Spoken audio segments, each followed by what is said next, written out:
ఏం చేస్తున్నావు daddy? Chocolate తింటున్నావా? ఏం చాక్లెట్ చూపి.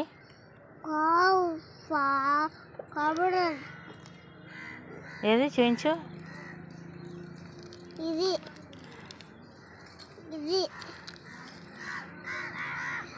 అమ్మ దీనికి డబల్ కవర్ వచ్చింది కదా, ఇది ఓపెన్ చేయి.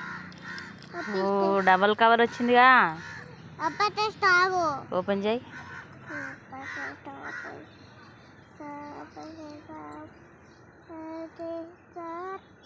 వావ్ బాగుందిగా.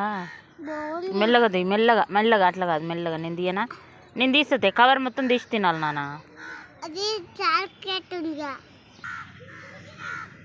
మంచిగా ఉందా నాన్న? బాగుందా? తిను. నాకు వద్దులే నాన్న, నన్ను తిను తల్లి, మా అయ్య మంచోడు. తిను. సరే తిన్నానా.